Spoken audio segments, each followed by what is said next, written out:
cruise session 2. It's a very nice Saturday night. There were nice fireworks going on, and appreciate everyone taking the time to come down to hear some spoken word, some music going on over here at Cruise Bar. And so yeah, you know, fight night. So no matter what we try to say, whatever we try to do, you know, everyone's fighting every day. You know, every day basically it's a struggle. Be it enduring it at work, trying to fight the noise of some people over there, trying to speak. Fighting the urge to kill some taxi drivers out there because, you know, they're just a pain in the ass. Or it's just a struggle getting out of bed. So every day is a fight for everyone, and so this is how we got the inspiration to get fight night over here at Cruise Bar. And without any further ado, I'd actually like to get the night rolling right now. And before I actually call upon our first poet, there's something I really like to say. I've always wanted to do, always wanted to say, and here he goes. Are you ready for some poetry, motherfuckers? That's what it is, baby. So, our first poet up on stage is going to be Miss Cheyenne. Give her a big round of applause for her.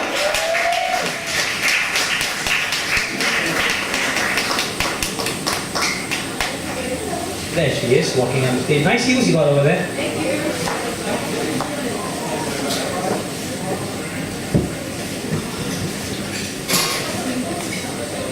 Hi. Okay, I'm gonna do two. Hi. So my best friend is not here. She sucks for not being here, but she had a lot of problems, and I wrote this for her. And here, another bag. Yeah, come closer, lah. When you have an emergency and you dial 911, you will not get an old Indian lady screaming at you, repeating in Tamil that you have called the wrong number.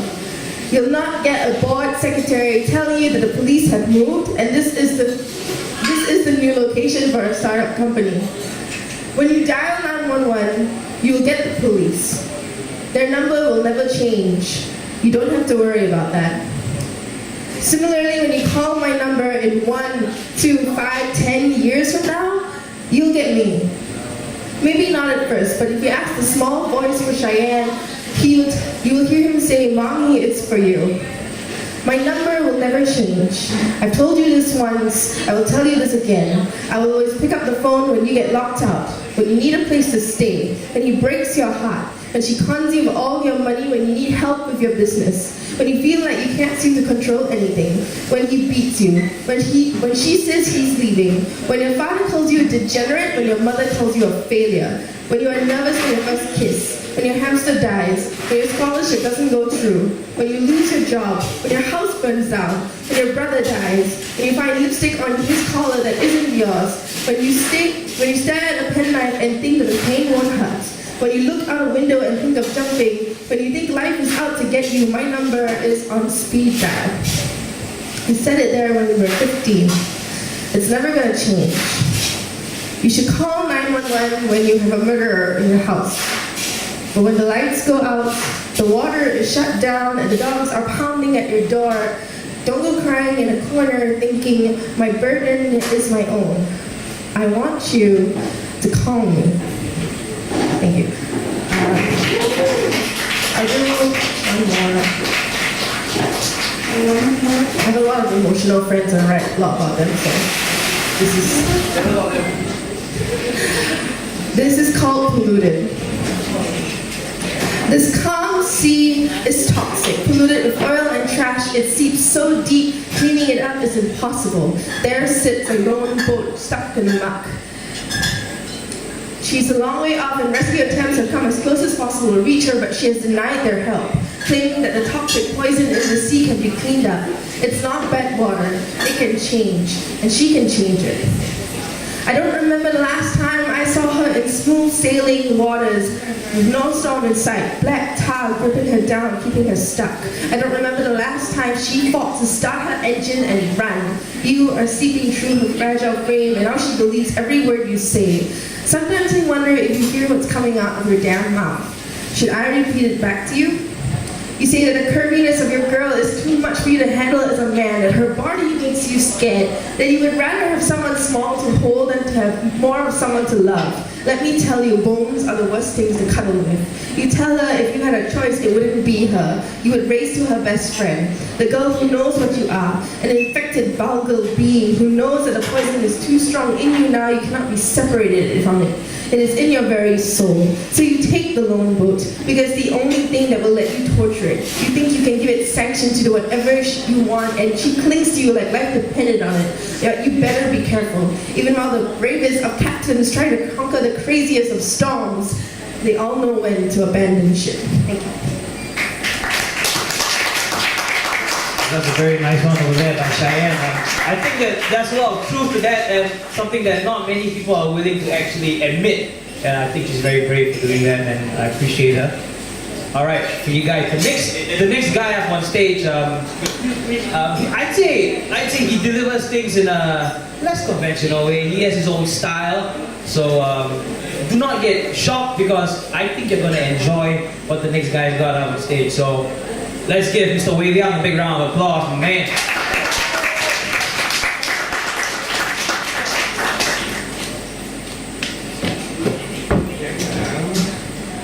How are you all doing tonight?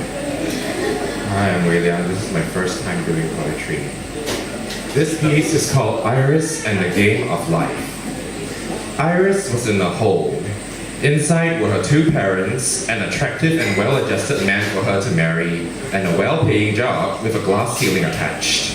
The attractive and well-adjusted man smiled at her and said, "We are going to be so happy once we settle down and have two children, a girl for you and a boy for me." Iris said, "Fuck this," and spent 8 months crawling out of the hole. When she looked down, her parents had vanished and her fiancé had married a woman who looked just like her. Iris soon dropped into another hole. Here she could sleep with whoever she wanted and take drugs all day. She chose to be a lesbian with a controllable cocaine habit, and kept house for her lover, Mrs. Weinman. One day she looked into a crystal ball and saw that she had, in her own way, become as domesticated as she would have been in the first hole. When she looked closer, the crystal ball started to become a mirror. Iris dropped it on the floor. Before it smashed, she was on her way out of hole number 2. Iris slipped out of her skin and breathed the fresh ocean air. She had never felt so liberated. She met a handsome, not attractive, man named Bill, and they had sex with dolphins. With Bill, Iris felt alive as she never had before. But one day, Bill left on a business trip. 42 days later, he had not returned and not written and not called, and Iris felt like a piece of log that had mushrooms growing all over it. She looked up at the sky and realized she was in another hole. "I don't want to play this game anymore," she said. So she crawled out and fell to the final hole of her life. It was just like the other 3, except this time, she never hit the bottom.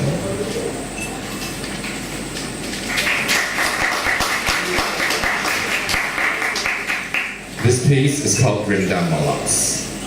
Grimda Molochs held the squealing piglet up by its curly, woolly tail. "Stop it," she told the animal crossly. "Squealing and squirming will not stop you from being eaten." The piglet obeyed, focused its adorable eyes into Grimda's face and licked her. "Ew!" Grimda shrieked. She chopped off its head before it could do it again. Grimda diced the piglet up into teensy cubes.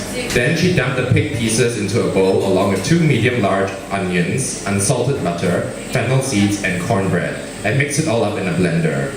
Finally, she bent over and started shoving the strange concoction up her behind. Then she lay on a platter waiting to be basted. Grimda Molochs was a turkey.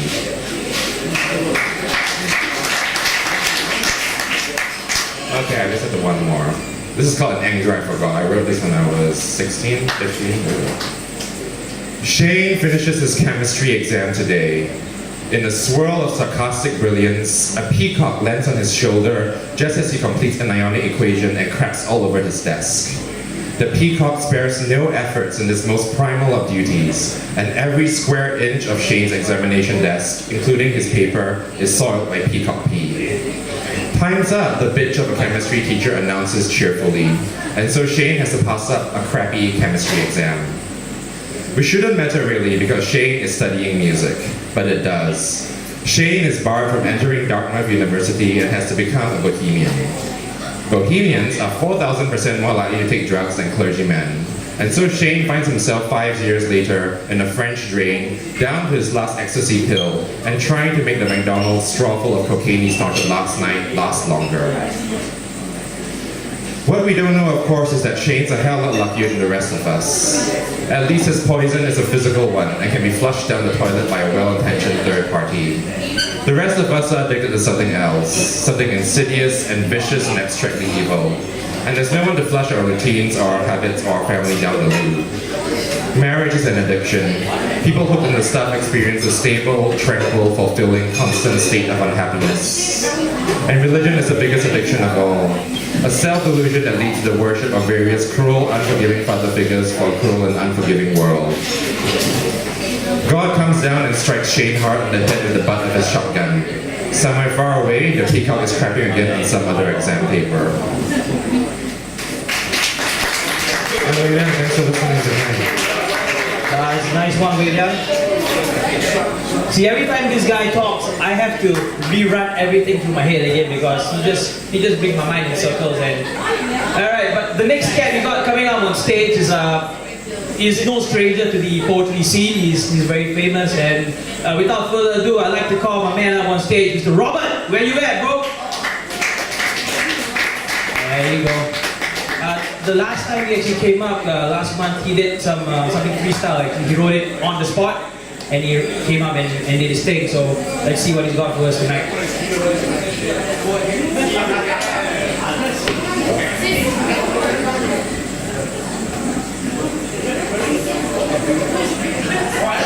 Tonight I'm going to do something a little bit different. Tonight I got a story for you.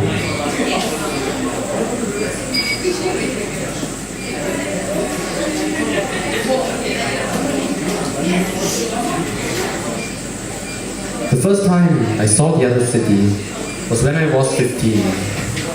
I opened my door to an orange sky that day. Not orange like dawn or evening, but orange like it had never been blue to begin with. The sun hung on the horizon and I stepped out for breakfast. From the parapet I saw the city's veins spidering into the distance. They were green, not as in trees, but literally green. The roads were alive and writhing with tiny polyps stretching tendrils into the orange light. I swear I could hear them breathe, sighing in the sun and swallowing the dewy air.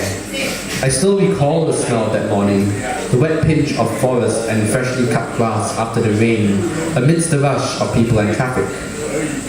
There were children playing in the void deck. They were playing a strange tabletop game with wrestling spiders the size of palms.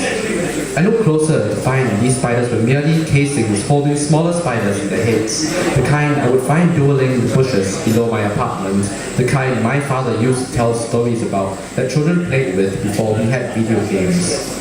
A child, no more than 8, asked me to place a bet, but I declined. As they began to battle, I walked away to join the people pumping the streets. There was a bus to the interchange, I remember. It was metallic and smelled like a clean, dry cat. I sat in the back on a dull orange bucket seat, listening to the engines purr. A man tried to talk to me. He wore a suit, grey like his hair, and a red tie. I found this strange because in my city, the buses were silent as sardines. I shifted in my seat, which seemed to shift with me. He laughed, and when his stop arrived, he stepped off. He told me, "Control yourself." I did not know what that meant. When we reached the interchange, I pulled myself, with some difficulty, from the back of the bus, and I paid the fare. The coffee shop sat along one side of the interchange. It pooled with tights of grey-suited adults and white-uniformed children in snaking bi-coloured rows at the stalls. The place smelled like dry leaves. I noticed the flies and the stains and the old men and women who patrolled the tables with cloth and buckets because they weren't there. There were birds around, small black miners snatching up morsels of food from abandoned plates, but none of them stood on the tables. Later, I spilled a little coffee on one, and when I reached for a tissue, I felt the puddle vanish. After breakfast, I went home. I closed the doors and I looked out the window. The sky was blue, not like morning, but like it had never been orange to begin with. The grey roads spidered across the city, not like veins, but like cracks. A bus, grimy and white, chugged past my block. There was dust on the table and rubbish in the bin and a cockroach scuttling across the kitchen floor. I lay down on my bed and I did not move for a while. Thank you. That's awesome, Robert. Thanks a lot, man. That's something actually that felt really, really at home to me, and I appreciate what he did. And right now, what we're gonna do, I got a little surprise up for you guys right now. What we're gonna do is we're gonna call on two guys from Kus. They're gonna play a little bit of music, just get the beat going. And I'd like to give a big round of applause to Mr. Zali and VJ. Yeah! Take that guitar out, baby.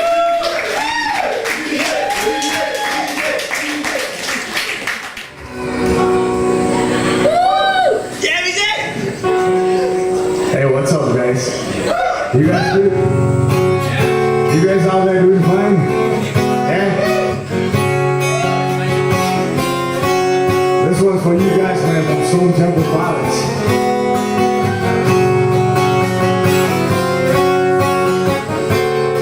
Live. Who's boss stuff? For you guys. God.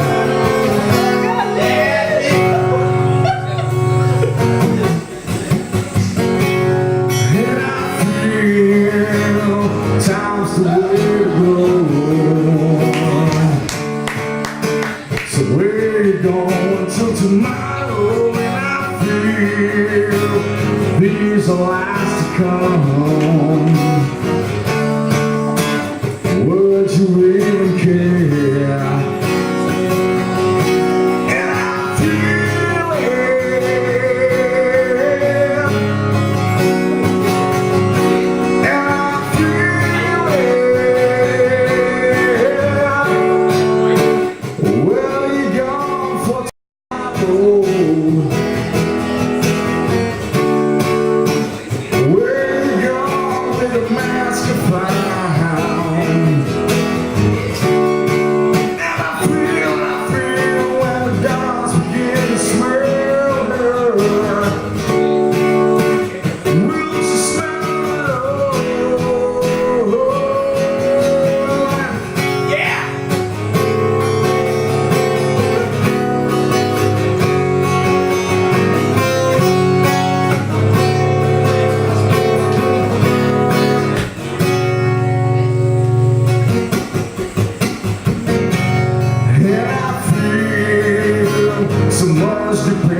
Hey, how about a round of applause for the organizer of the poetry night, Darryl.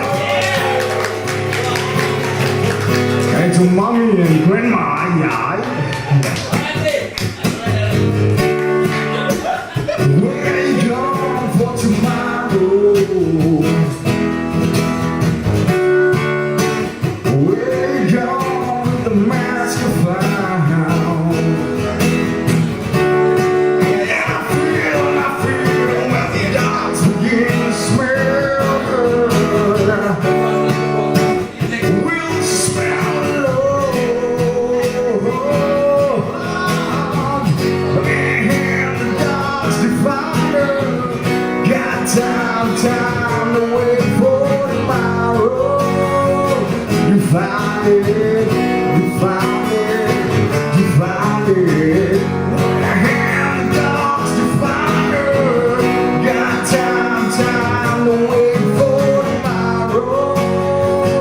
You found it, you found it, you found it.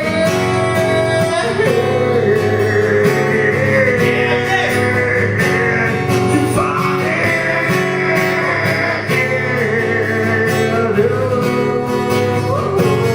You found it. Oh, you found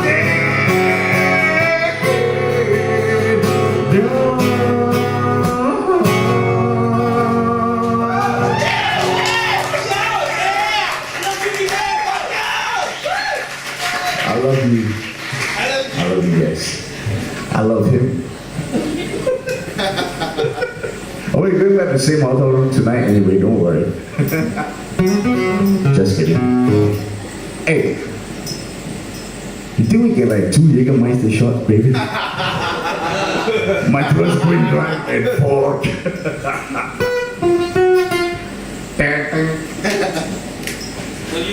Anyway, it's been a pleasure seeing you. Can we have a fucking applause for Happy? He's in the house. Hey!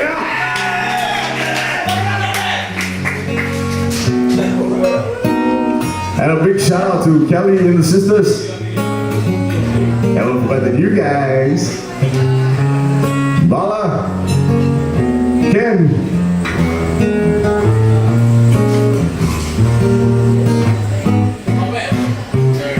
Hello, and a big shout out to my most favorite barman, Victor. Come on, get better than that. Clap better for him, man. I know my special brother, Johnston. I fucking love you, man. I love you. You guys gonna raise your glasses? Raise your glasses. Cheers. Varshini.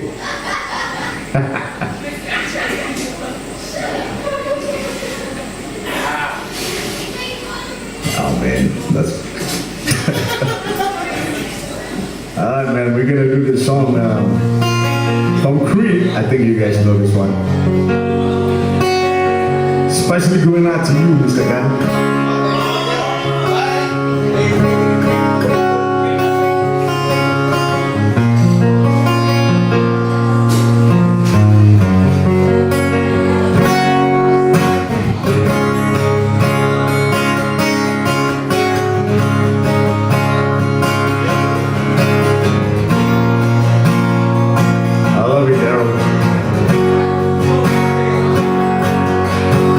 Oh, my friend,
say hello again.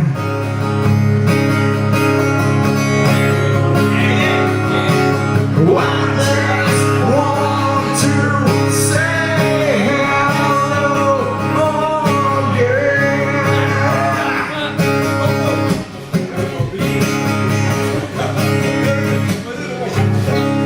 So you guys gonna sing this song with me? One chorus, let's sing it, man. You know the words. Shall we sing it together? Let's go. When you're with me. Shall we go? 1, 2, 3. Come on, you can do better than that. I'm careless, I believe. Among all the others will lie. This brings tears to my eyes. That's what I'm talking about. Swung you out with me. I'm free. I'm careless. I believe. One of yours will fly. This brings tears to my eyes of my sacrifice.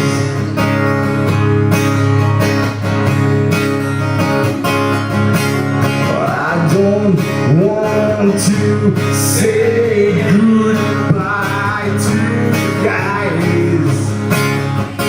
You know why? 'Cause I just want to say hello again.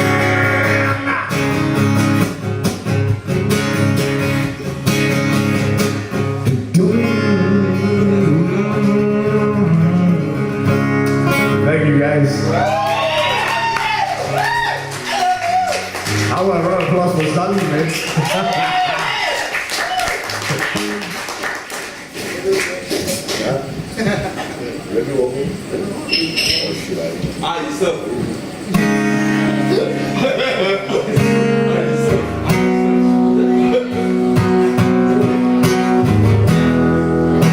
Alright, man. I'm gonna do one last song before we get a poetry night going on again.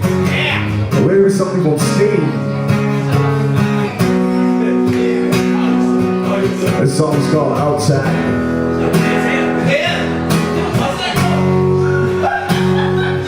And I fell, and I found that damn room. Can we restart? Sorry.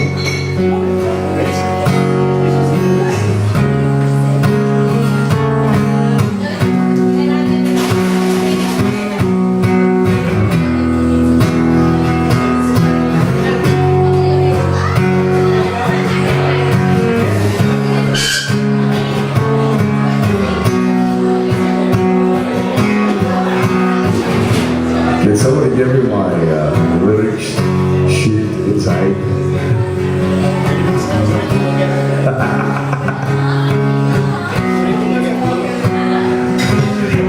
Victor, yo, my favorite barman.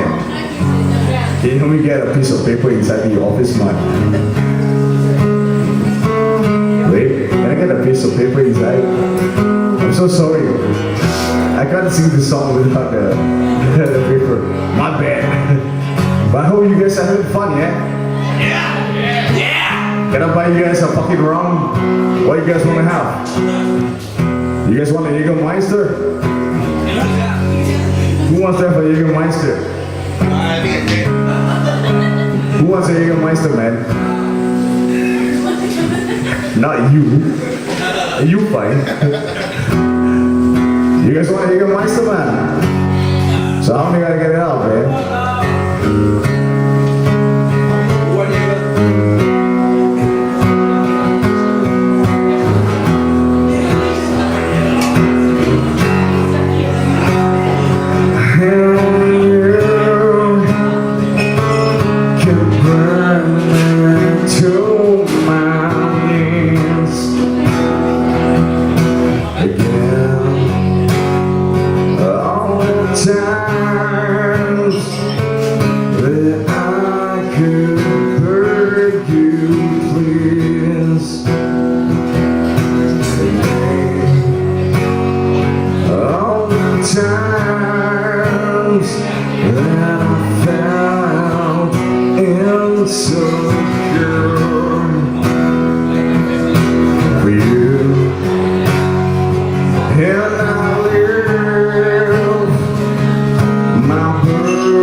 can't see through you, see the real you.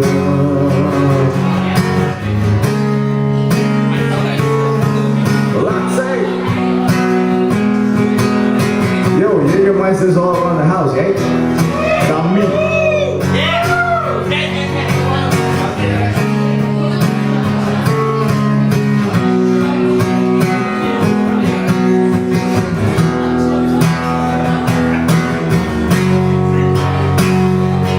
All the times that I felt like this man. No, I'm just kidding.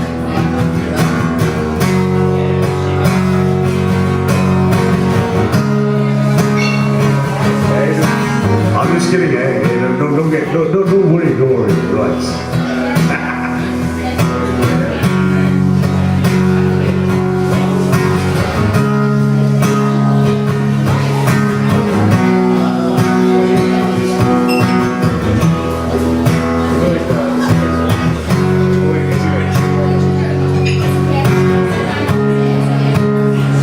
Sorry, man. We're just playing around with you guys.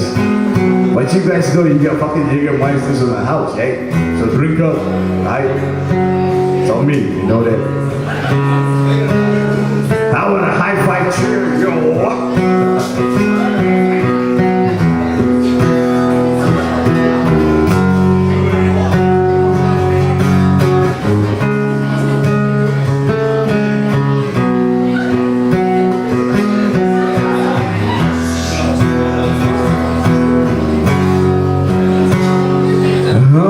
Times that I feel like this morning, it was from you, and I taste what I could never have.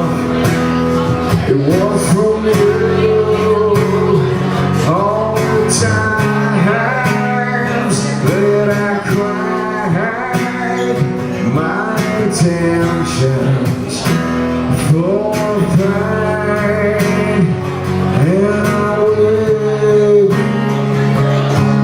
time that comes from you.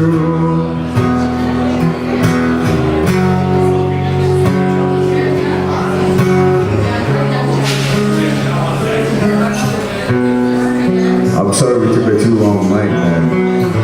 But you know what? I love this bald guy here. Cause I'm on the outside, I'm okay. I can't see through you, see what you call it. Cause inside you're ugly like me. I can't see through you, see the real you.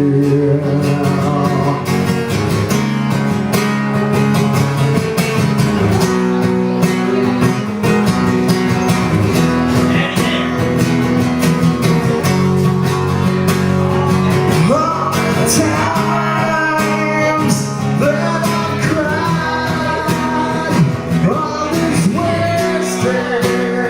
It's all inside, and I feel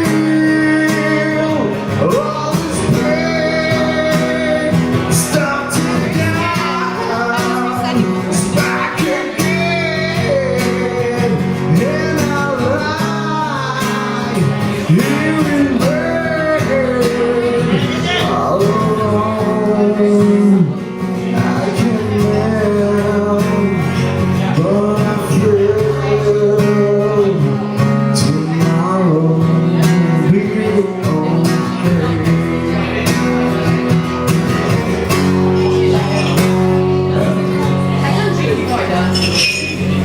I'm on the outside, I'm looking in. I can see through you, see the real you. Cause inside we're ugly, ugly like me. I can't see through you,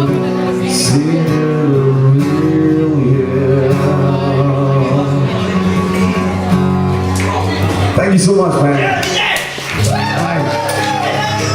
I love you guys, man. You guys been a good spot. Round 2 for poetry night. All right, everyone. That's a very nice, nice music over there that went out with Zali and VJ. Yeah, I love you too. Yeah, yes, I love you too. You're very nice. Yeah, without further ado, I'm actually going to call out our guest poet for tonight. She's someone who has a wealth of experience. She better than you. Yeah, got more experience than me though. When you see her, you will understand why. And without further ado, I'd like to bring someone up the stage. There's a lot of advice for all you young people out there. So give a nice warm welcome to Diana.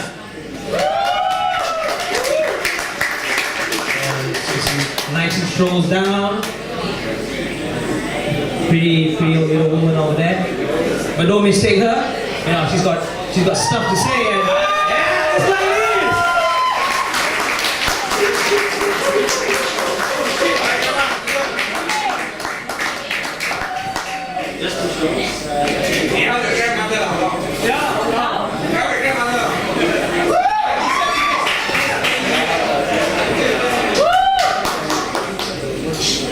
Good evening, everybody.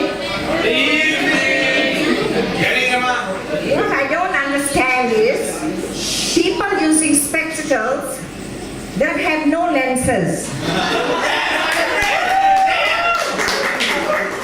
What is the point behind it? If anything, it only makes me want to poke their eyes. This is for all you youngsters out there. If you would want to listen to an 80-over-year-old woman, it's me. I'm not telling you how to live your life, but it wouldn't hurt to heed the advice of someone who's been through the war, raised 8 children with hardly any money, and still made it out to be all right. School children these days should concentrate less on smoking and making fool out of themselves. Instead, put in more effort to your studies, because those papers are the only thing that most likely will guarantee you a better life in the future.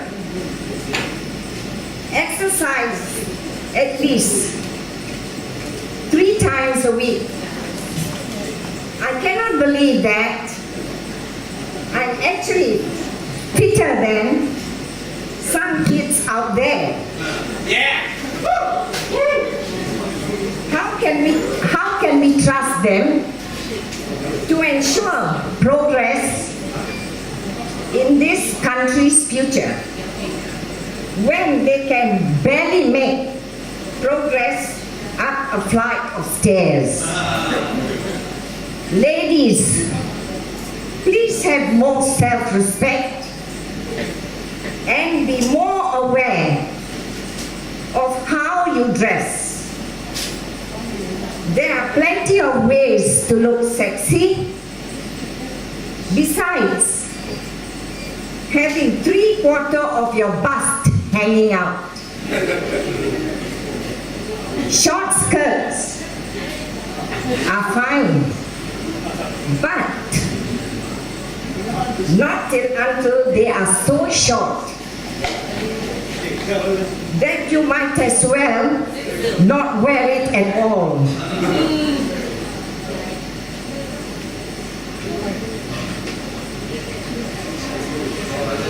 Most importantly, act like a woman. Don't throw yourself to almost any man. Any man you see. Make them work for it. Don't make it too easy. for them. If they want you, they jolly well show that they're willing to go through hell for you. And men, have respect for the ladies. I'm sure your parents raised you up to have an utmost respect. Never take advantage of a woman who seems vulnerable. Would you appreciate a reward more if you just received it? Or you had to put time and effort into it? Always remember that they are someone's daughter. And one day you are going to have children of your own. You may not believe in God, but karma. Let me tell you,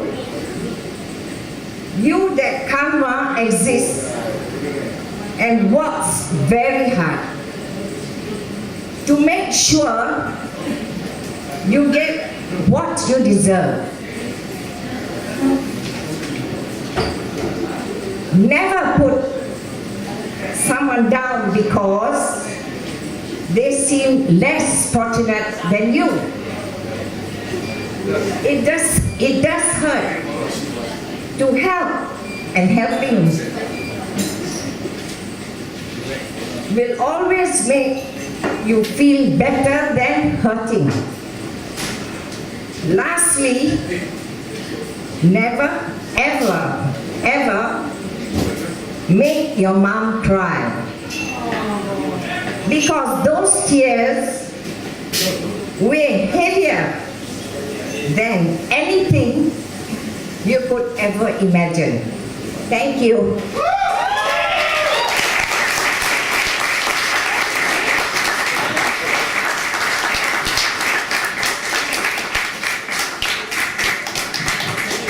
Well, that was very nice advice given by Diana. I hope it struck something to you guys and made you think. Because I believe that you should practice what you said, and I think that I thank her for what she wrote.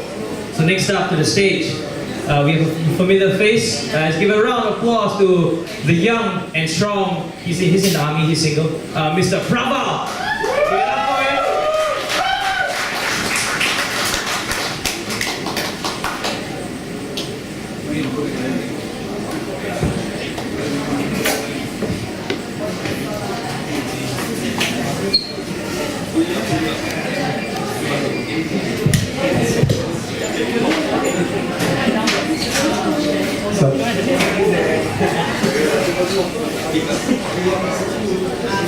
Stop.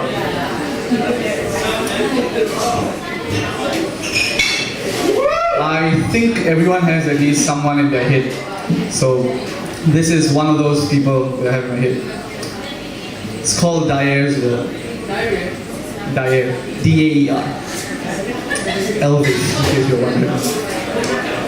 Through the multiverse have I hopped and skipped into seconds spanning centuries. True then is the curse, a boon so warped, tea sip, disgust flavored water memories. Every possibility exists. Grass is always green, only more so if you adjust the white balance. If the shoe fits and the off slippers you wean, allow the sapling to grow and walk into the sun and vagrants. Call me Dyer, man of mood, fallen from Desdenova. Eternal light is nothing when you travel the plains. Tongues are smooth and crude. Worlds I birthed from over. Never with detail forsing. Perfection is sung in vain. Time flows left for some, right for others, diagonal. That clock ticks maybe elsewhere that talk. When here you hum, not with time soluble, paradoxes such in the many into the system lock. Every plane has three, a collection of identity. The root to the past, the branch to offspring, and the soul kept free till the destruction of infinity, for nothing forever lasts. Star stuff forever lingering. Flip a coin, more planes born. Time doth bear the children of space. When two sides join, nothing shall mourn. The fabric doth tear, everyone has true face. Even more. Thanks.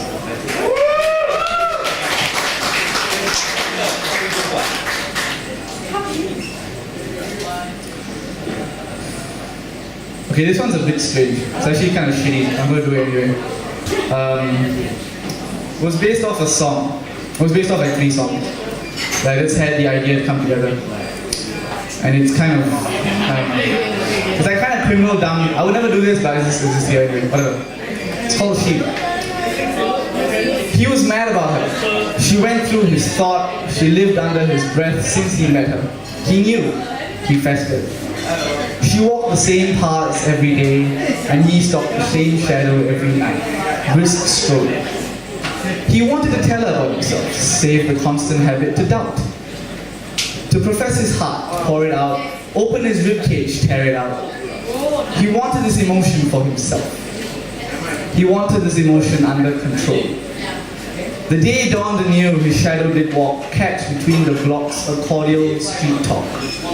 She looked taken aback, scared and cold. He smiled at the bitter taste that he was told.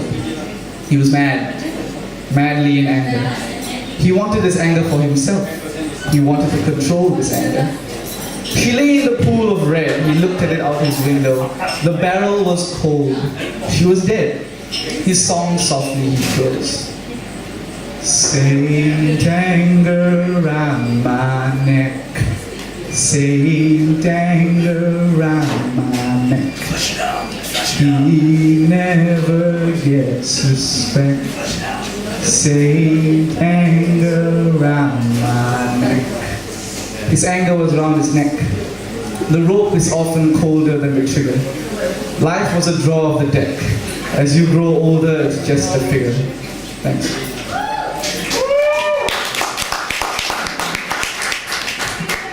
And this last one's about video games.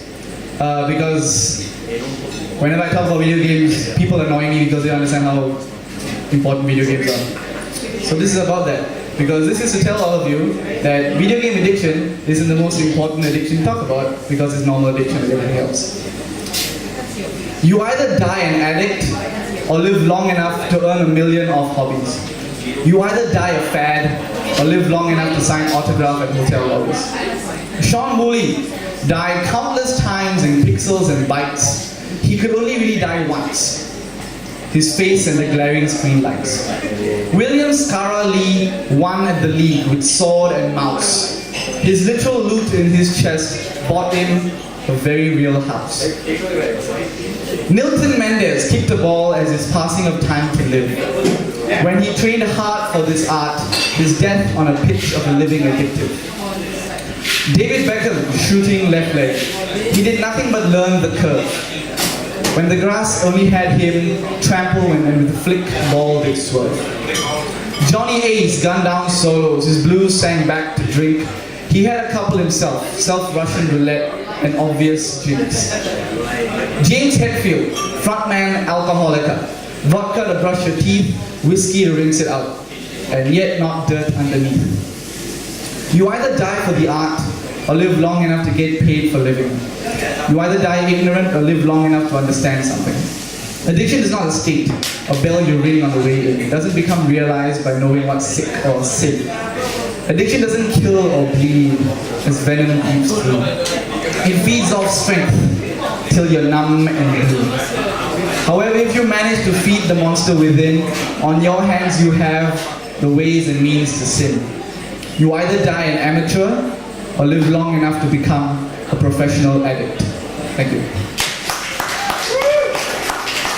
Very nice on that, Praval. Thanks a lot, brother. Right, the next woman I got up on stage, I think you will appreciate how she portrays her poetry. It becomes more of a performance rather than just spoken word, and you got to see it for yourself. Give a big round of applause to Varshini.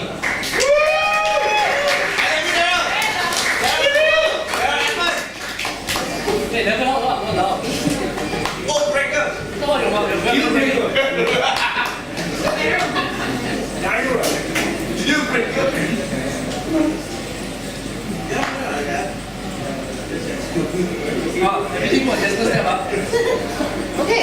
hi. So for today's theme, Fight Night, I wrote something today, and it's called Don't Fight With Me. Love me.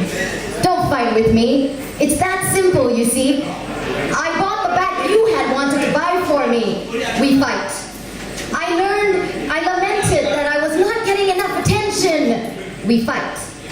You were too hungover to pick me up after my wisdom teeth extraction, all 4 of them. We fight. Doors slammed shut, words are thrown, cut like a knife, hearts are broken. Love me, don't fight with me. It's that simple, you see. You flirt way too much with the waitress. We fight. I call out on the fibs of your friends. You told me I had no friends. We fight. I tell you to save money. We fight. Doors slammed shut, words are thrown, cut like a knife, hearts are broken. Love me, don't fight with me. It's that simple, you see. You tell me not to spend an hour getting ready. I tell you, you need more exercise. We fight. I speak way too much, according to you. We fight. Doors slammed shut, words are thrown, cut like a knife, hearts are broken. I tell you to decide the name of our pet. We fight. You stop calling me honey. We fight. You lie that you're with your friends. My calls don't get through. We fight. You accuse me of invading your space. We fight. Doors slammed shut, words are thrown, cut like a knife, hearts are broken. Love me, don't fight with me. It's that simple, you see. You stop talking, we stayed silent. You stopped holding my hands, we walk apart. You stopped loving me, I poured it all out. Cut too deep, words that make you bleed. Doors slammed shut, hearts are broken. Leave me, I am not fighting anymore. It's that simple, you see. Thank you.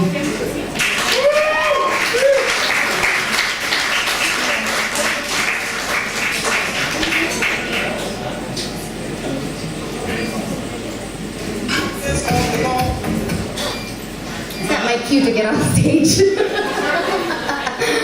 Oh, it's like the Grammys, except not winning anything. Don't fight with me, love me. It's that simple, you see. Okay, the next one is called Boxes. This is the last one I'm going to do. It's slightly longer. There's a prologue to this. So I'm going to read the prologue to Boxes. Each time I step out, my heart breaks. I am lost in a familiar place, and your piercing eyes take stock. You judge me because I have ink. You judge me because I can think. You judge me because I dare. And you judge me because I care about everything that you don't. Boxes. I stare at those boxes lying there. Boxes where a few months of existence was packed in. Boxes which seemed to promise my freedom on the open road, only to find that once you're on that road, the dust covers you, smothers you, swallows you, and then spits you out. Like a chewed up piece of stale meat that's been in the mouth for way too long, just moments shy of choking the living daylight out of you. Those boxes still sit there and stare at me, beguiling me to make another bold move. Master chess players with their poker faces, taunting me with their hard brown cardboard exterior, laughing, knowing I am stalling, teasing, because they know I have no fucking clue as to what I am doing. I protest. There's a method to my madness. The boxes are unimpressed. Their woman-handled, tattered edges smug and readdressed without an ounce of caring caress. Trinkets and trophies and medication sit in them, clanking and clicketing each time I rummage, looking for something I think I misplaced in there, only to be burdened with a quavering sense of security, living out of those boxes even after there was no move in sight, almost as a desperate attempt to preserve that last ounce of hope that perhaps someday you worry. I am fine where I am, in the comfort of the familiar, surrounded by the deafening sounds of the norm, knowing in my soul a contradicting truth, that I do not belong and yet my place is waiting for me in the box. Smile if that made any sense to you, because in my rattled mind, it's all I know this time.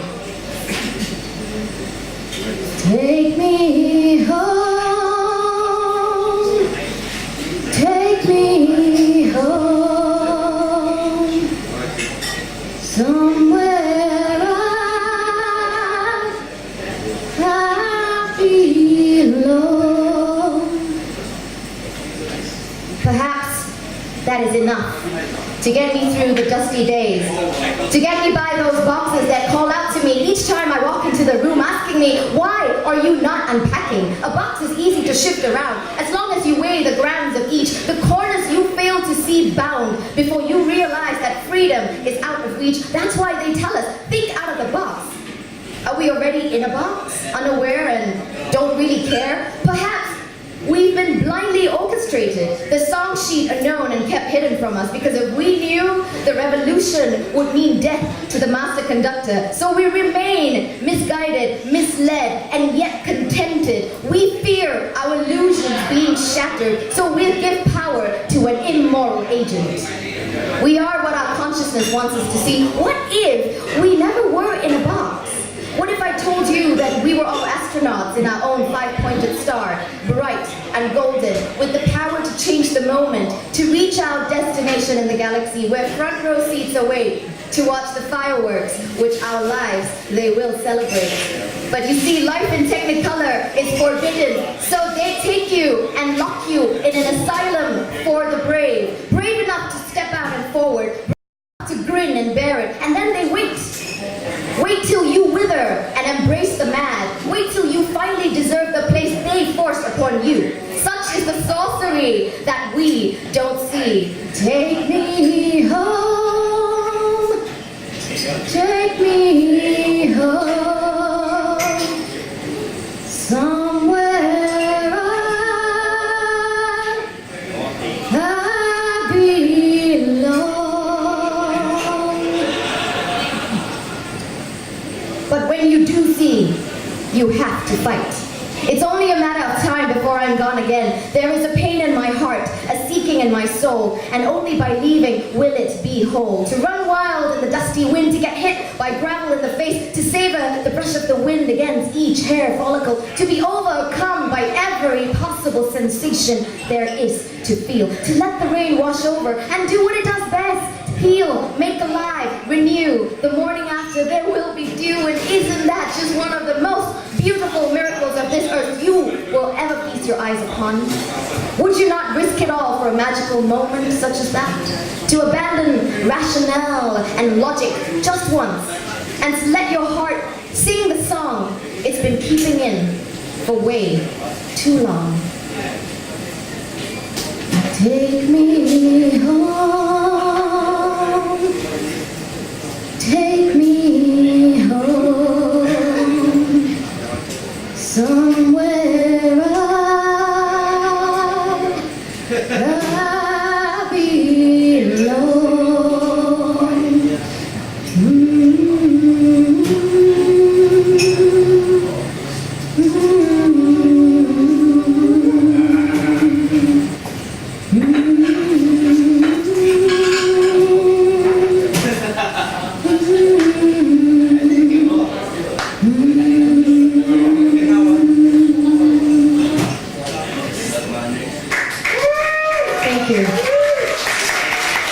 Thank you very much, Varshini. That was very, very nice.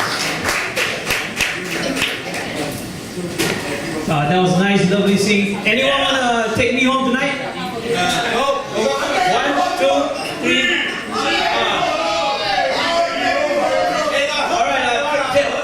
Alright, next person up on stage is, I'd like you to give a big round of applause to this lady. It's her first time doing this, and I think it takes a lot of courage to come up, especially with people like them around, you know.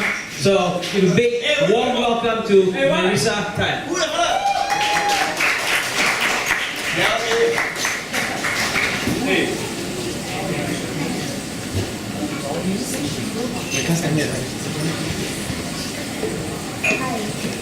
Can you hear me?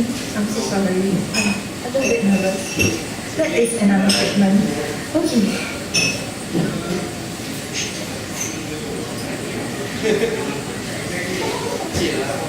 You know, when I got this thing from Shaq, and he told me, and he asked me, what am I fighting for? I thought, you know, there are a lot of things I was fighting for. Like, for example, I was fighting not to sleep on the bus because there were many times I woke up and the person next to me was covered in my drool, and that wasn't very nice. And there was also many times on the train where I was fighting and wishing that the train would just move faster because I really needed to pee very badly. And also, you know, in the mornings, I fight to get up and get to work, even though it's raining outside and all I ever want to do is just go back to sleep.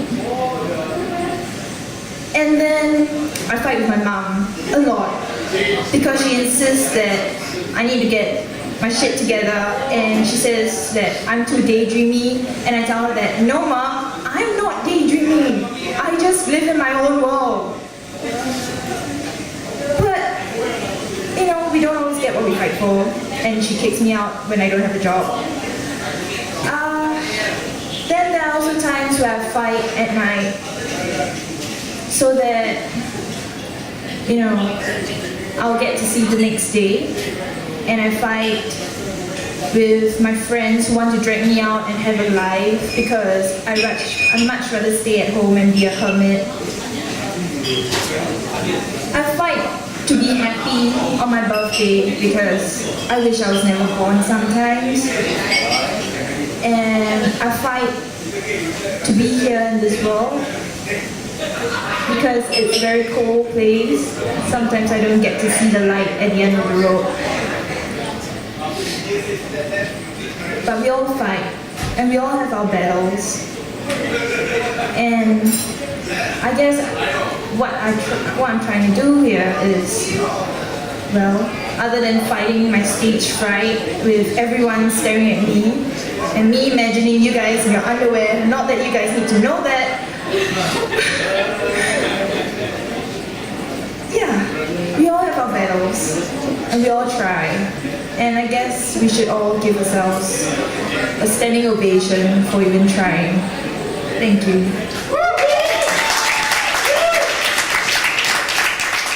Thank you very much, Nerissa. I think that was very well done for first time. And the next poet up is on stage. Yeah. I love you. All right, the next poet up on stage wants to be known as just some young punk. And that's what she's gonna be known as, baby. So just give a big round of applause to the young punk.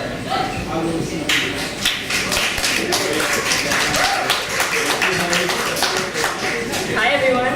So it's my first time reading as well, and I'll be reading a couple of poems by some poets. Okay, so the first one, 2010 at Heathrow. Everything's been grounded. A midnight trek with a friend, a stranger? Friend. Reveals no snow, reveals no ice, reveals the gleeful pastime of cacophonizing the city's faults. God, this would never happen in Singapore, Sweden, Australia. Did you hear? There's 2 feet of snow in so-and-so. There, child's play in Norway. Here, screwed by British Airways. We are healthy, we are young, no pounds needed for trolleys.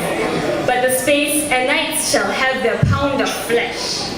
Bodies line up row by row, laying down our lumpy certificates of possession, and triumph over sleep on floors made for rubber wheels and rubber soles.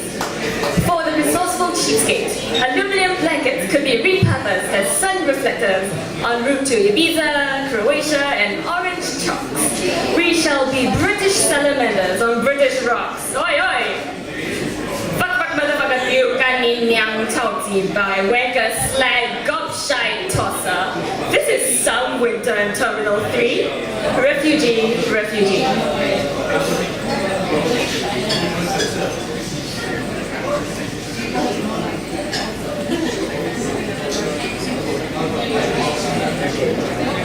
So the second poem has no title.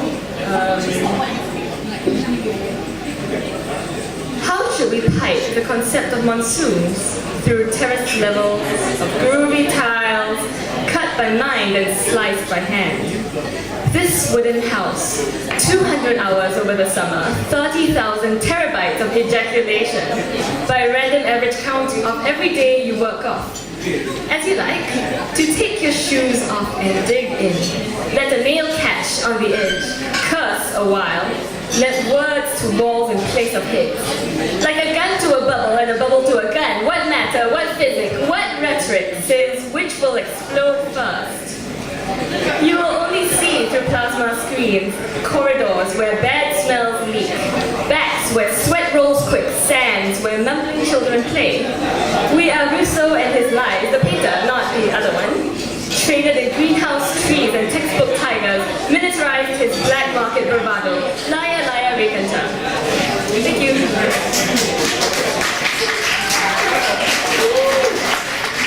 Thank you very much for the little, pretty, beautiful young pump. Very nice. The next person up I got on stage is a guy named Shaq. He'll be bringing the guitar up, playing a little bit of music for you guys. The man over there. Let me get a stand up for you, brother.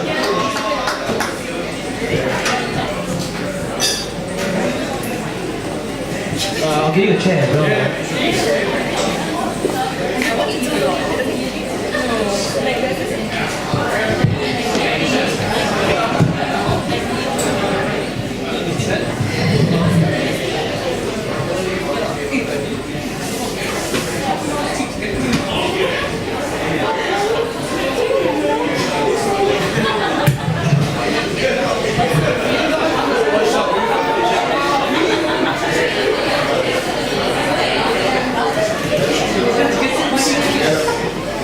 Testing.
Playing some originals, and yeah, we'll see how it goes.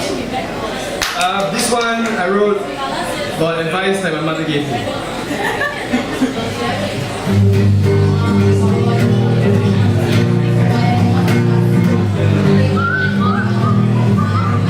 That's whistling, by the way. Mama owns some son play fair. Life's not just millionaires. Mama owns some son play fair. Life's not just millionaires. So I did, so I did, so I did. So I did, so I did, so I did. Mama always told me love yourself, buy into things they try to sell, make you fold. Mama told me son, love yourself, to buy into things they try to sell, make you fold. So I tried, so I tried, so I tried. So I tried, so I tried, so I tried. Mama told me son, Mama told me son, Mama told me son, your world is ending, your daddy ain't coming home, you've got to fill his shoes somehow. told me, son, the world is ending. Your daddy ain't coming home. You've got to fill his shoes somehow. So I tried, so I tried, so I tried. So I tried, so I tried, so I tried. Found myself in the bottles. I found myself in the bottle of whiskey. I found myself with the bottle of whiskey. Whistle. If you catch the tune, try. Oh, next. Mama always told me, love yourself. To buy things they try to sell, make you feel more. Mama told me, son, love yourself. To buy things they try to sell to make you feel more beautiful. Mama told me, son, the world is ending. Your daddy ain't coming home. You've got to figure something out. So I tried. Some I couldn't. Some I couldn't. Some I could. Some I wouldn't. Some I couldn't. Found myself with the bottle of whiskey. I found myself with the bottle of whiskey. I found myself with the bottle of whiskey. That's the first song. Don't pretend like you're really listening. I know I'm down there. Okay. Okay, sweet. Next paycheck. Okay, this one's a personal song for me. How many of you guys have lost a loved one? Show hands. Someone you care about. Yeah, it's really heavy for me today because the person I wrote this song for died 2 years ago. Today. So this one's called Cotton Candy.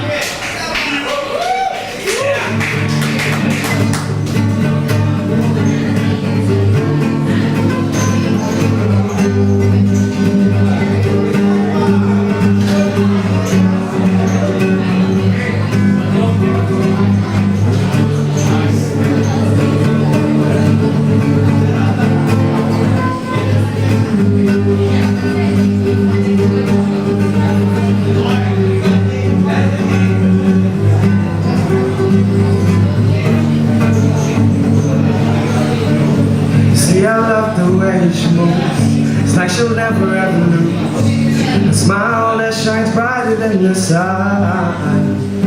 At the moment I wish you could have flight to catch her before things went right. See, I love the way she moves. It's like she'll never ever lose a smile that shines brighter than the sun. She giggles and then fiddles with her cotton candy cake. Please stay a while.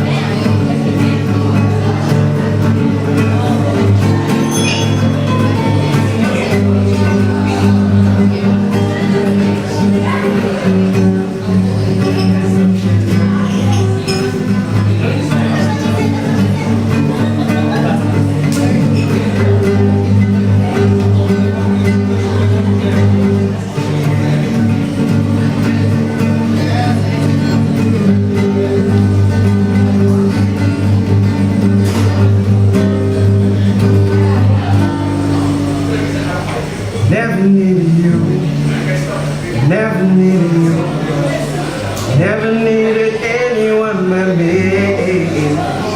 Take your cotton candy here and get it out.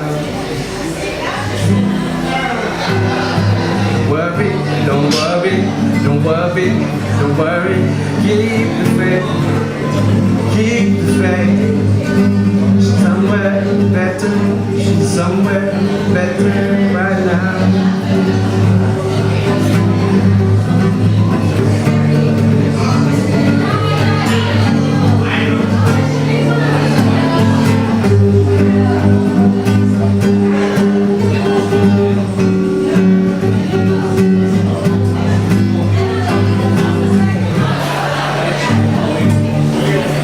So that's that.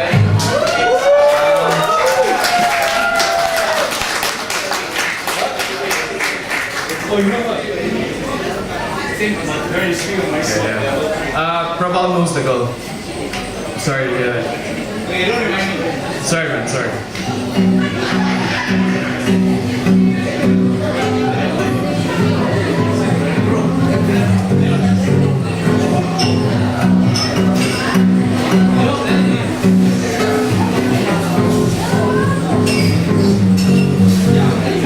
Got a daddy, but I don't know. I've heard stories about him and his golden days. Sometimes I wonder why he didn't want to stay. Guess life's just funny that way.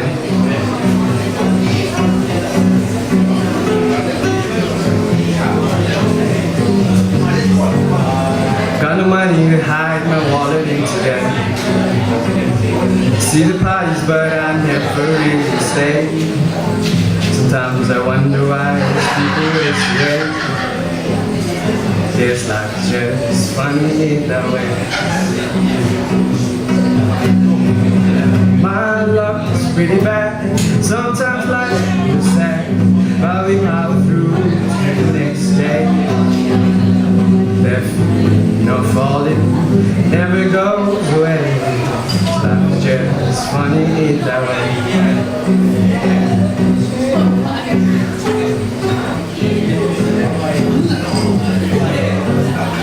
Have you seen the birds flying every day? Never seem to know their way. But we believe they are free without company. Life's just funny that way. My luck is pretty bad. Sometimes life is a little sad, but we power through to the next day. Their feet not falling, never goes away. Life's just funny that way. Okay, that's it. Last song for the night. I'm doing a cover. What do you guys want to hear? Anyone? Britney Spears. Okay. No. Anybody else? Did I hear a red jumpsuit apparatus? No. I think I heard red jumpsuit. Sorry. Okay. So this one. Celine Dion. Oh yes. Celine Dion. What? Yeah. Okay. So the bar is working. That's nice. This one, it's called Face Down. Anybody heard the song? Okay, if you know the song, sing along. Yeah.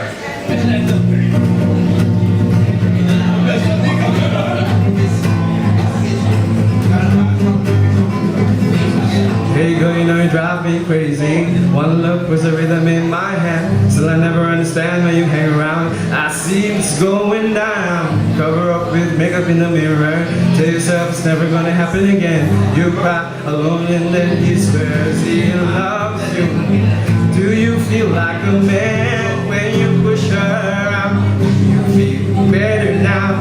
She falls to the ground. Now I'll tell you, my friend, one day this world's gonna end. Like some lights crumble down. New life, she smile, face down in the dirt. She say, it doesn't hurt. She say, I finally had enough.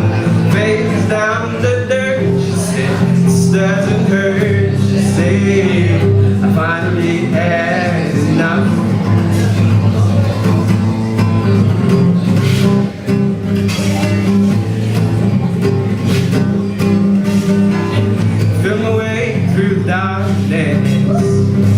Gotta buy a beating heart. I can tell you where the journey ends, but I know where it starts. Say that I'm too young to understand. Say I'm caught up in a dream. Life pass me by if I don't open up my eyes. That's fine by me. So wake me up when it's all over. Sing! When I'm wiser and I'm older. All this time I was finding myself and you know I was lost. Face down in the dirt. Face down in the dirt.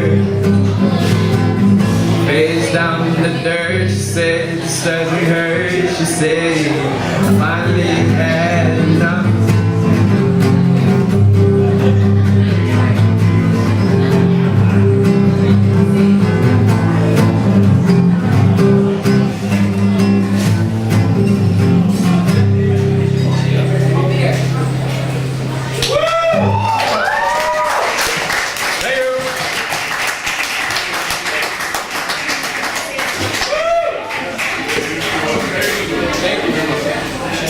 That was some awesome singing by Shak. I honestly did not know that voice would come out from him. The voice didn't suit the face. I'm surprised right now though. That's awesome. But next up on stage we have a very beautiful woman. Her name is Jocelyn. Please give it up to her. A big round of applause. There we go, Jocelyn.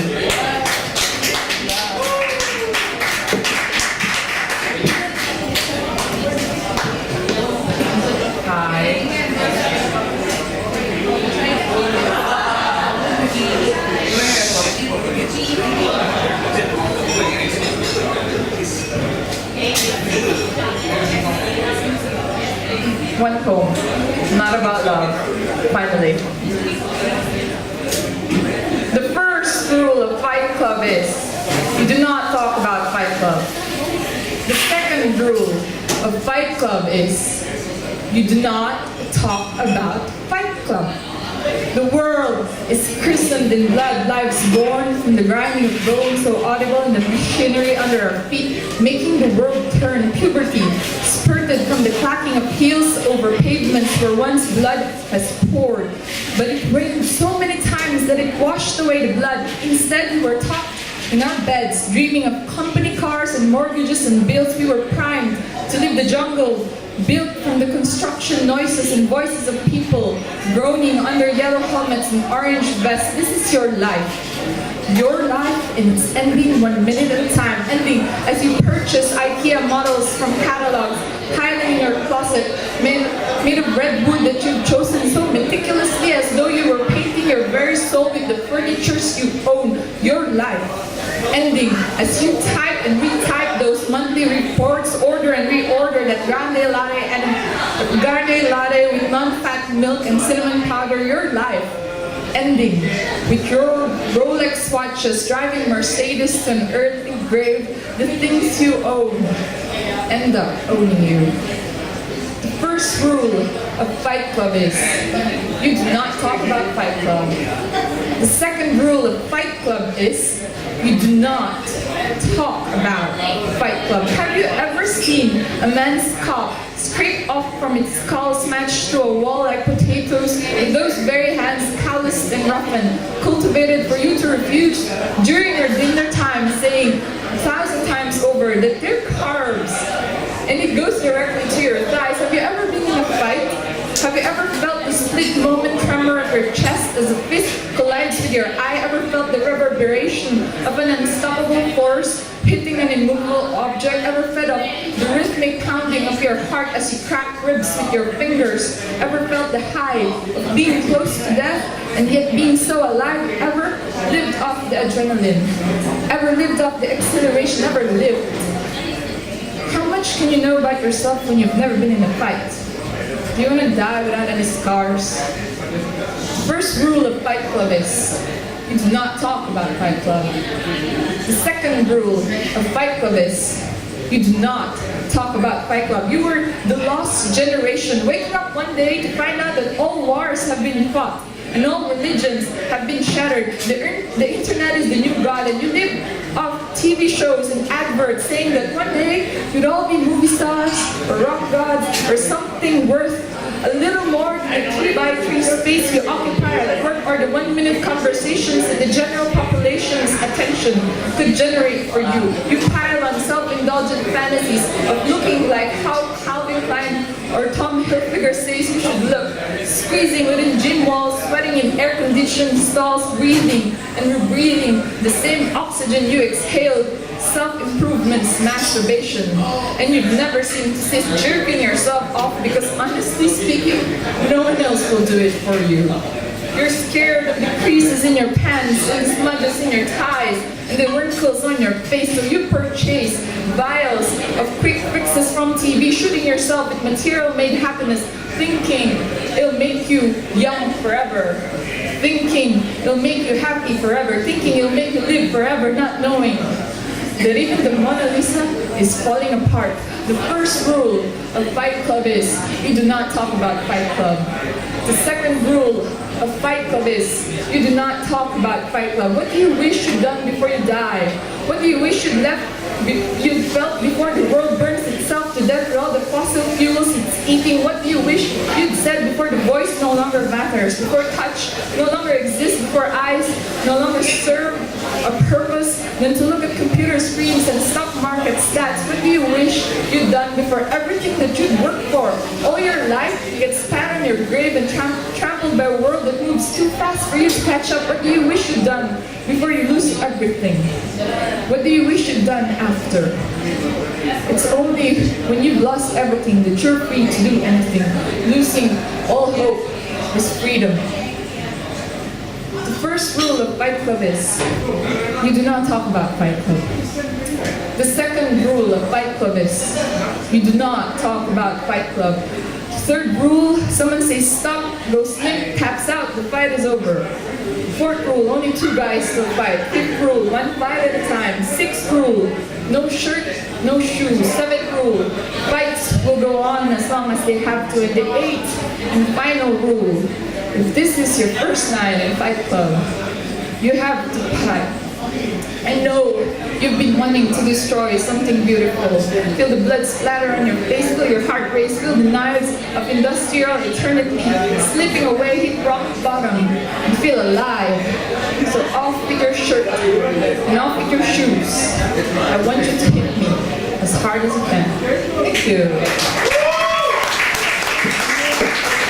Thank you, Jocelyn. That was lovely. Fight Club following the team. Next up on stage, I got a familiar face, a brother from another mother, my man Dustin. Go, baby. There you go, nice man, dressed up, shirt and pants. That looks good. You single? Dustin single, ladies. What it is. Alright, thanks Darryl. What's up guys? I got a poem for you guys tonight. It's called What is a Fight? Hope you guys enjoy. And here it goes. What exactly is a fight? You know, some people have asked me. They asked me if it is a battle between myself and an enemy. Is it a war raging between my angels and demons? One cataclysmic battle of the ages raging behind the curtain of my eyelids. Ragnarok and Armageddon taking place within the confines of this skull? Catharsis in progress? Maybe. Maybe that's the case. But no, I'm not going to go there today, you see. Not tomorrow. I didn't do it yesterday, and no, I'm not going to do it anytime soon. So too bad, buddy. Come again next week.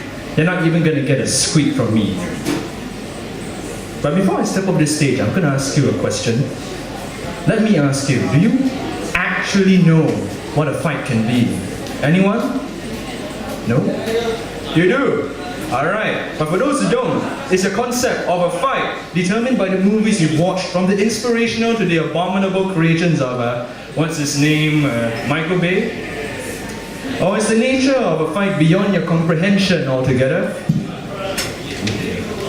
In that you forget that the flower of a conflict stems only from the roots of ignorance and will only grow into the unnecessary fruits of suffering, watered by the blood gushing out of the veins of the millions who have little to do but fight. Ladies and gentlemen, let me take you on a journey down this poem, through memory lane. Step forward with me and close your eyes, open them to the light, it will spill off my tongue. Answer the question, what is a fight? A fight is a 6-year-old screaming a tantrum at his father. And then the father punches him in the face just like how he did to the mother half an hour ago. A fight is an old man struggling to climb up the stairs because he knows he still has legs and he still wants to use it. Then you hear his wheezing echo through the corridors of your block. A fight is a grandmother sitting alone in her home, calling her grandchildren and children time and time again, but they don't reply. A fight is a student struggling to even read the questions on the paper in front of her because it was either that or the streets, and she chose the former. A fight is a father gunning overtime on his second job to feed his family, which he hasn't seen in 4 days and 3 nights. A fight is a transgender woman plucking the whiskers off of her upper lip, wondering why. Why does she have to wear the wrong flesh, the wrong skin? And a fight is a fight between a gay and a lesbian couple who are holding hands under the fiery gaze of 1,000 bigots whose only response to something different is fear. And you know what? That's just only the beginning. Now close your eyes. Just close your eyes for real this time and listen to me. Open your ears, do what years of education has taught you to do, alright? Listen to the whispers of a fight. A fight is the Marine with a rifle jammed down the throat of a fanatic jihadist, his finger hovering over the trigger. One lives to fight another day. A fight is the Christian in Iran hiding her children in a laundry basket before bullets find a place in her chest. A fight is the Holocaust survivor and professor using his frail and aging body to block a door such that his students could flee the gunman rampaging through their halls. A fight is the Cambodian kid who lost an arm and 2 legs to a landmine, but he still crawls himself to school every day because he wants to. A fight is the Pakistani girl who was shot in the head for going to school. She survived, she recovered, and you know what? She went back to school again. A fight is a Muslim explaining time and time again to a bus full of ignorance that he is not a terrorist, and you know what? They don't listen. A fight is a pilot and a co-pilot wrestling with the controls of an airliner crashing even as it was falling like a star out of the sky. A fight is a Palestinian woman growing flowers in tear can canisters, planting them amidst the rubbles left by bombs. A fight is an Israeli general who killed hundreds of innocents, and he went to bed with full knowledge of that. His conscience weighs him down, and somewhere in the background, Hamas is laughing. A fight is the 12-year-old in Gaza who stands amid a shower of fire, using his skin to shield his baby brother, killed by a pointless conflict neither of them will ever grow to understand. A fight is the cold corpse turning in its grave, as ignorant bigots oceans away dilute the validity of his suffering before death with single-minded fanaticism, religion. And a fight is an argument between old men and women who have, due to the sheer inability to sit down and talk things out like civilized adults should, condemned 1 million children to death for no good reason whatsoever.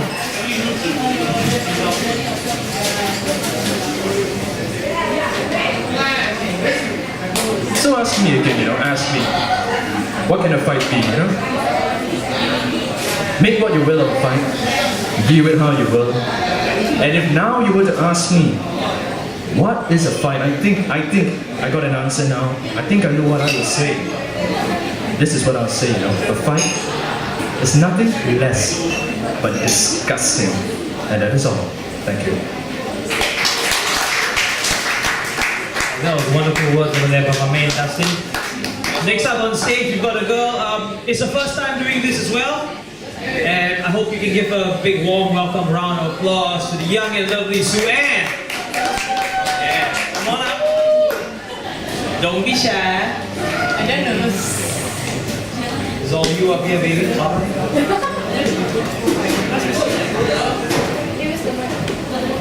Hi. Oh my gosh. Hi. Okay, so the theme is apparently about fighting, and like from what I hear from the past few poems, it's like a lot of physical fighting, fight club and stuff like that. But for mine, it's more of an internal battle that people actually do face, regardless of the age that you've been. This is actually a poem that was inspired by someone who spoke to me, had a conversation with me. He said, hey, I like this girl and she likes me, but we can only be friends. And I'm just like, that sucks, because how can you fight your own feelings when you can only be friends? It's very difficult. So this is actually a moment that I thought could that someone could feel in the midst of meeting someone that you really love, but you could only treat as friends. It's called Friendly Heart. And so we hugged before saying goodbye, like friends. But we kept that casual embrace, and for a split second, a million thoughts flew by. Could I linger? Could I savor this taste? It was the brush of our cheeks, so neglectfully brief. That made me wonder, or hope, if you did it on purpose. It was the distance I kept with my non-committal arms, and my heart died because what a liar I was. And as this second came to a close too soon, could you hear my mind racing in 1,000 thoughts? I still love you, don't go away. I didn't say, what's the point? It would help us not. The heart was done, and I pulled away like I should, feeling like death to say, see you around. But we are just friends. It's for our own good. So, in my lonely tears, I'll let my desires drown. Yep. So that's it. Thank you very much, Suen. That was very nice. I appreciate what you did. The next guy we got up on stage, he didn't have anything planned, he just came down to watch. But after what he saw, all these lovely poets up there, he gave him inspiration, and he took a pen, he took a paper, he wrote down his shit, and let's see what Kelvin, the Chinese guy, has got to say.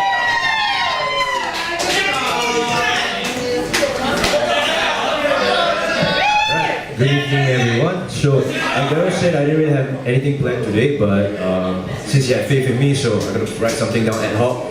And I just got a few short verses for all of you. So, the theme tonight is Fight Night.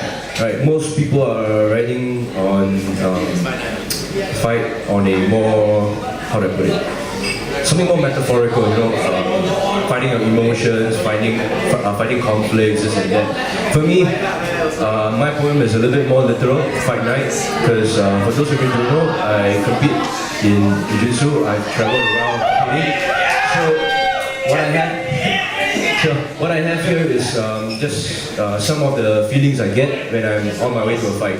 So a few short verses. The first one, right? Another red-eye flight, 4 hours past midnight. Another shitty flight, man, it's gonna be a long night. Next verse. Bags packed the night before, nowhere to sleep, got to crash on hardwood floor. Without much of a plan, I walked through my door. What the hell am I doing this for? Yeah. I've been beaten down before, but I still come back for more. So this is the next one. This is a little bit longer, but it's still short nonetheless. Alright, this is what I feel literally minutes before my fight, seconds before my fight, as I'm standing on the edge of the match, getting ready to go in. And I look across the mat and I see this half Brazilian, half Japanese guy who's like smashing tournaments all over the world, and I'm just this small Chinese fella in the Philippines. God knows what the fuck I'm doing. So, well, here goes, right? I look across the man and this is what I see. A man, hands outstretched, face filled with intensity. He's invoking the power of the Father, the Son, and the Holy Spirit, looking for some power and help from the Holy Trinity. Shit then, how do you fight someone jacked up on divinity? On his back he wore his faith, Archangel Michael in embroidery. Man, I'm getting sweaty. Alright, I check my belt, adjust my gi. Taking a breath deeply. Calm my nerves, my hands shaky. Anytime now, you're gonna call me. Alright, this is it. This is my turn to do this for the next 7 minutes. And to end off, alright, heaven can wait until I'm done. There's some bitch out there, he's gonna get some. Thank you.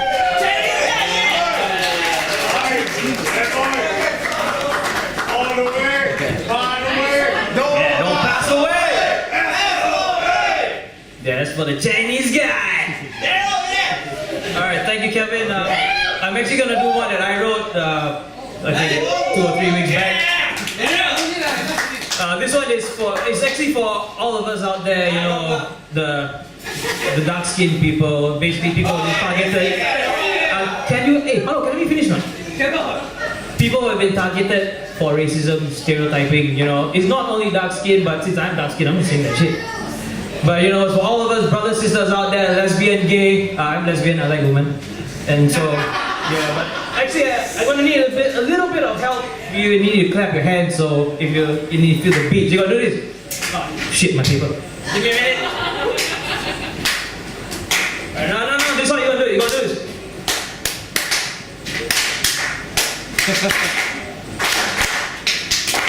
You're doing it all wrong, man.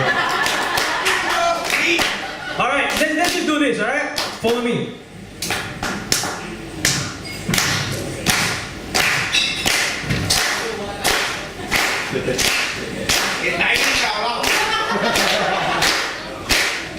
Alright. Skinhead, deadhead, everybody got bad. Situation, aggravation, everybody allegation. In the suit, on the news, everybody dog food. Bang, bang, shot dead, everybody's gone, man. All I wanna say is that they don't really care about us. All I wanna say is that they don't really care about us. Beat me, hate me, you can never break me. Will me, thrill me, you can never kill me. Do me, sue me, everybody do me. Kick me, cut me, don't you black or white me. All I wanna say is that they don't really care about us. All I wanna say is that they don't really care about us. These days, it's hard to be me, walking around and all I see, faces with looks of disapproval. These days, I question, why am I even here? Walking around and all I hear are whispers and smirks. Don't you grow up to be like him? Why? Is it because of the way I look? Does it repulse you because I'm ink? Just because I'm going to work without a suit, you instantly judge me after the first blink. Bitch, you don't know my story. Fuck, I don't even know yours. But I look at you as I would everyone else. Just someone going around being themselves. But you just had to pass remarks. Motherfucker, look at me like I'm short. Telling your kids, this is what you'll be like if you don't study. Yeah, you spoke another language. I understood because I actually studied. But I let it slip because I won't bring myself to your level. I'm not one who's quick to assumptions. I give people a chance to prove themselves because I believe that's something we all deserve. Something that's also rare these days. Skinhead, deadhead, everybody gone bad. Contradiction, speculation, everybody allegation. In the suit, on the news, everybody dog food. Blackmail, throw about the in jail. All I wanna say is that they don't really care about us. All I wanna say is that they don't really care about us. So what if she's lesbian? So what if he's gay? Let them live their lives and just get on with your fucking day. You chose to look at them and get yourself involved. While they were just minding their own business, not knowing you existed at all. And here's a piece of advice from a very wise friend. You should judge people by whether they are assholes and not by what they do with their assholes. Instead of stereotyping, why don't you go and do something good for once? I hear there's actually fundraisers going on to help the people back in Gaza. But wait. I'm sure you did your part to make the situation better. You liked that picture on Facebook that said 1 like equals 1 prayer? So yeah, you did your part and now you can go back to showing people how you're better than them. You know, unlike you, I have facts. And it's people like you, who have nothing else better to do, who comes up with ideas like, hey, let's ban this book because it shows 2 male penguins raising a baby penguin. And we all know that cannot be allowed in society. The society you want to enforce. Yeah, you want a better country, so you filter out what you think is wrong. So fuck it, ban a book on penguins. See, while you're busy trying to justify your reasons, did you know that there's an old lady at the polyclinic being denied her medication because she doesn't have $6.40 to pay for exactly what she needs to fix her damaged hands. Those very hands that care for her grandkids. Your fucking kids that you ignore because you're too busy trying to justify your reasons to ban a book on penguins. You fucking screwed up motherfuckers. Yeah, I know I got these tats. It's a choice I made and there's no going back. But judging me by my skin color, fuck, you just forcing me to get mean, motherfucker. So who the fuck give you the right to decide the way I should live my life? Fuck it if I want to get high. At least I know after that, when I go back, sip on a little bit more Jack, the belt buckle don't come loose. Cause I'm looking for some excuse. Vent my anger on my little too. And fuck that bitch if she wants to get involved too. Cause I lost the whole fucking night. It's only 2:15. The screams are deafening, from the walls they're echoing. Please daddy, come on baby, what are you doing? So I see how you got those bruises. You get a fix out of beating your kids and misses. And you got the balls to judge me because of my tattoos? See, I'm not like you. The only time I make my girl scream, beg, and wail is when, do I even need to go into details? Check it. You mean your left hand? And you always find something wrong. I've been putting up with your shit just way too long. So gifted and fine, but I don't like the most. So I think it's time for us to have a toast. Have a toast for the douchebags. Have a toast for the assholes. Have a toast for the scumbags. We're the only one that you know. Have a toast for the jerk-offs that'll never take work off. Baby, I got a plan. Run away as fast as you can. Thank you very much.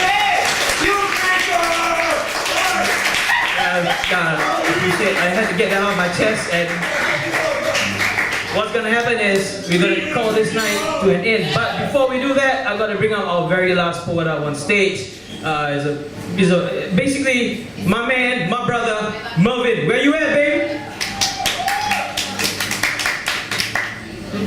There you go. You got a nice hat on, the Eminem shit. Let's do it, bro. This guy ain't no motherfucking MC. He's my motherfucking MC. Or the MC. Alright, I'm the last one up. So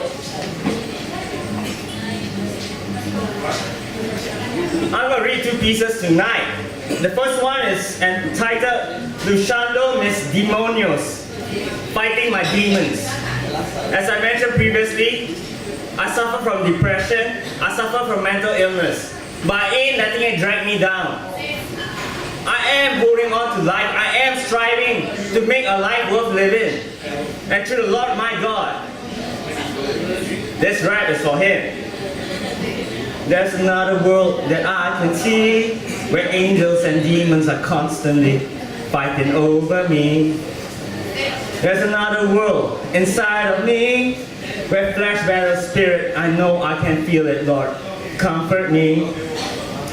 Everything was coated with dust, it felt like nothing's gonna last. Wanna be free came through my past. Cigarettes and alcohol, ink stains and last. Lost in the storm, I could barely stand. No sight of land, no one to understand. Couldn't take no more, wanted it to end. Feeling so weak, I couldn't speak. I'm a bag of bone, blood, meat and spit. I wanna run away, but I can't feel my feet. Don't know what I'm chasing. Waking up, my heart is racing. Hope keeps on erasing. It's my demons I'm facing. There's another world inside of me, where angels and demons are constantly fighting over me. There's another world that I can see, where flesh battles spirit, I know I can feel it. Lord, comfort me. Instead of spitting curses, I'm a speaking verses. Cling to the word like a letter-day Moses. Man supposes and God disposes. I'ma beat my demons with the word lyrically. Use the scripture spiritually. These demons, they be here, they never get a hold of me. I'ma stand in the light because I know what is right. I am alone in this fight. I got my Lord on my right. I'm holding on tight. It makes my soul right and white. Holy Spirit, come and burn in me. Holy Spirit, come and set me free. Yeah!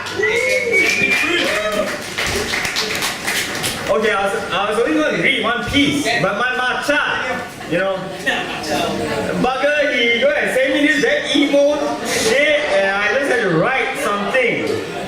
It's a poem from The Grave, this movie, where Liam Neeson, at the end of it, he's going to fight this alpha wolf, and he recites it, and it's like, once more into the fray, into the last good fight I'll ever know. Live and die on this day. Live and die on this day. And so this poem is about giving up the fight sometimes. You know? Sometimes you think it's something you want to fight for. Sometimes you think it's something you want to hold on to. But I'm telling you, there are things that you got to let go before you can move on. That's what life is about. Some things are just not good for you. Alright? Do it. So it goes like this. This one is titled Fire, Ashes, and a Dying Art. Poem 18.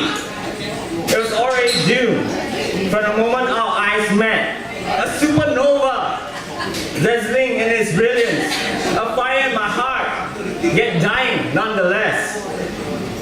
Oh, if the passion had endured, I would have shown you wonders and fallen in love with you 5 times a day. I'm not the one. One last kiss goodnight, one last lullaby. I will give up this fight, not because I don't love you, but because I do. Oh, I did. And where once a fire burned, only ashes left in a dying heart. My love is a dying art. Okay, that was awesome, love it. That was a very nice lot of anger and a lot of passion in that. And we have come to the end of Friday night, Poetry Nights at Kus, session 2. I just want to thank everyone for coming down. There was a lot of positive energy tonight, and it's very nice to see what's going on in the world today. But before we end, I'd like to call VJ on the stage. Do our customary good night. Let's go, VJ. Don't forget to get your drink, VJ.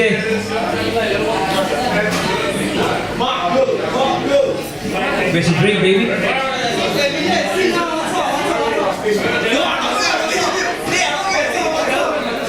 on, VJ.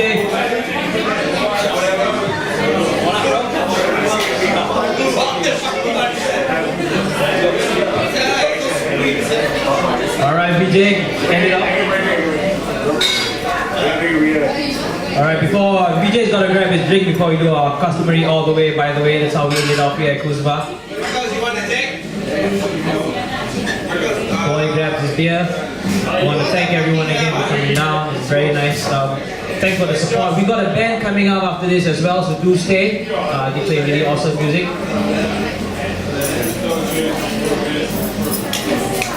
Alright, give a round of applause to the man of the night, VJ. VJ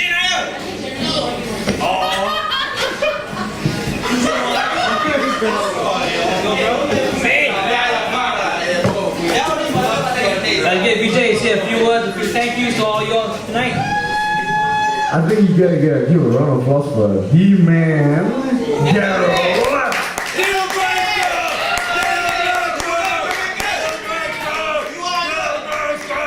Thank you so much for supporting this whole poetry night for the second time. I think it's a fucking good thing. And another round of applause for this man. Fucking hell. Oh, sorry. Fucking hell. You guys want another round? Alright, so how we end it off over at Kuzba, we got a nice saying. I'll say it out and you follow me after that. And you gotta grab your drink when I say this. It goes all the way. By the way. Don't pass away. S-O-A. Let's go. All the way. By the way. Don't pass away. S-O-A. You're lucky to Let's go.